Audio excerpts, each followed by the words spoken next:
बिस्मिल्लाहिर्रहमानिर्रहीम। अस्सलाम वालेकुम डियर स्टूडेंट्स, मैं डॉक्टर अहमद। अच्छा बच्चों, फिजियोलॉजी में लेक्चर नंबर 70 की हम बात करने जा रहे हैं और 70 में हमने बात करनी है diffusion of gases bye respiratory membrane कि जब हमारे पास लंग्स के अंदर हवा आ गई है जिसके अंदर ऑक्सीजन है या कार्बन डाइऑक्साइड है, तब ऑक्सीजन बॉडी के अंदर कैसे जा रही है और फिर बॉडी से कार्बन डाइऑक्साइड कैसे लंग्स में आ रही है।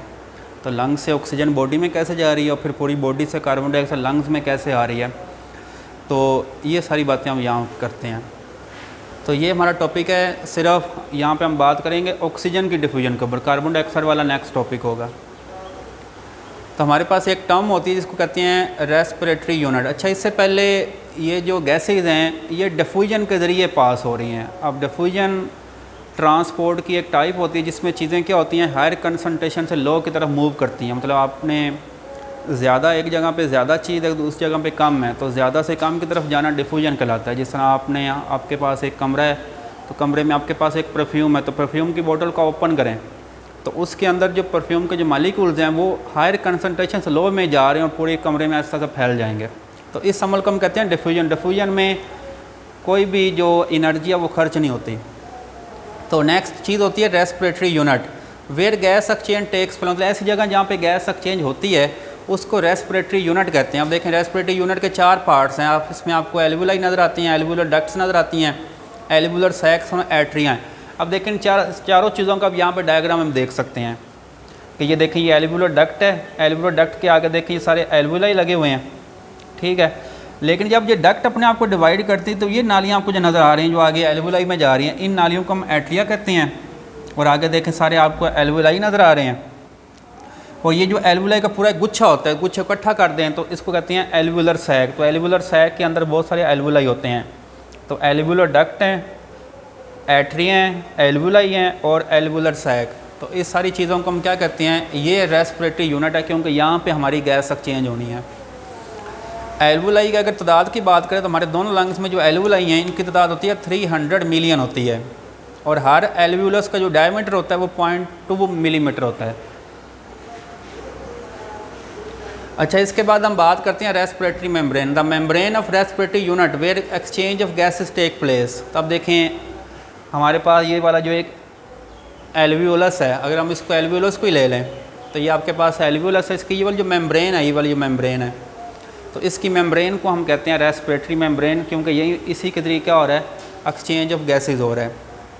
तो अब हम आ गए हैं डिफ्यूजन ऑफ ऑक्सीजन के ऊपर कि ऑक्सीजन की कैसे डिफ्यूजन हो रही है। Diffusion of oxygen from alveoli into pulmonary blood.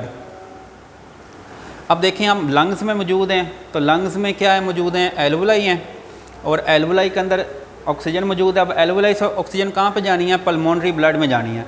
लेकिन ये सारा डिपेंड करता है ऑक्सीजन के पार्शियल प्रेशर के ऊपर। अब देखें एल्वुलाई में ऑक्सीजन का पार्शियल प्रेशर है 104 मिलीमीटर ऑफ मरकरी, लेकिन वही जो वीनस ब्लड है, मतलब जो वेन्स आ रही हैं लंग्स में, उनके अंदर जो ब्लड है उस ब्लड के अंदर ऑक्सीजन का जो प्रेशर है वो कितना है, 40 मिलीमीटर ऑफ मरकरी है।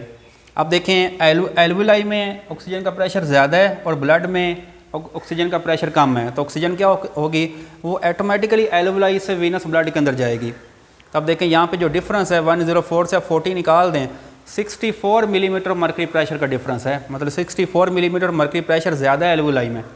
तो ऑक्सीजन ने तो क्या होना है, इसने तो नॉर्मली एल्वुलाई से निकल कहाँ पे चला जाना है, वीनस ब्लड में चला जाना है।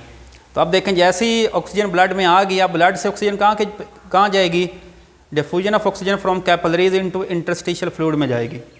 अब देखें यहाँ पे भी सारा प्रेशर का फ़र्क होगा। अब देखें आर्टरीज में ऑक्सीजन का प्रेशर है 95 मिलीमीटर ऑफ मरकरी और उसी तरह ये देखें इंटरस्टिशियल जो फ्लूइड है इसमें 40 मिलीमीटर मरकरी। तो कहाँ पे ज़्यादा है, तो ब्लड के अंदर ऑक्सीजन का प्रेशर ज़्यादा है और हमारे पास जो इंटरस्टिशियल फ्लूइड है इसमें ऑक्सीजन का प्रेशर कम है। तो नॉर्मली ऑक्सीजन क्या होगी, ब्लड से निकल कहाँ पे चली जाएगी, इंटरस्टिशियल फ्लूइड में। अब इंटरस्टिशियल फ्लूइड से ऑक्सीजन ने कहाँ पे जाना है, इसने सेल्स में जाना है, बॉडी सेल में, क्योंकि हर सेल को ऑक्सीजन चाहिए। तो अब देखें इंटरस्टिशियल फ्लूइड में जो प्रेशर ऑक्सीजन का वो 40 मिलीमीटर मरकरी है, लेकिन सेल्स में 23 है। अब कहाँ पे ज़्यादा, अब इंटरस्टिशियल फ्लूइड में ज़्यादा है। तो ऑक्सीजन सिंपली क्या होगी, इंटरस्टिशियल फ्लूइड से निकलेगी और कहाँ पे चली जाएगी, बॉडी सेल्स में चली जाएगी। तो अब देखें जो ऑक्सीजन आपके पास लंग्स में आई थी, तो लंग्स से ऑक्सीजन को हमने कहाँ पे पहुँचा दिया, बॉडी सेल्स में, क्योंकि लास्ट जो स्टेज है जहाँ पे ऑक्सीजन ने जाना है वो हमारे बॉडी सेल्स हैं, क्योंकि बॉडी सेल्स को ऑक्सीजन चाहिए होती है। तो ये सारा जो ऑक्सीजन की डिफ्यूजन हो रही है वो किसके ज़रिए हो रही है, वो सिंपल डिफ्यूजन के ज़रिए हो रही है। और ये हमारा रेस्पिरेटरी यूनिट है जिसमें आपको ये एल्वियोलर डक्ट्स नज़र आ रही हैं, एट्रिया नज़र आ रहे हैं, एल्वियोलाई नज़र आ रहे हैं और क्या नज़र आ रहे हैं, एल्वियोलर सैक्स नज़र आ रहे हैं।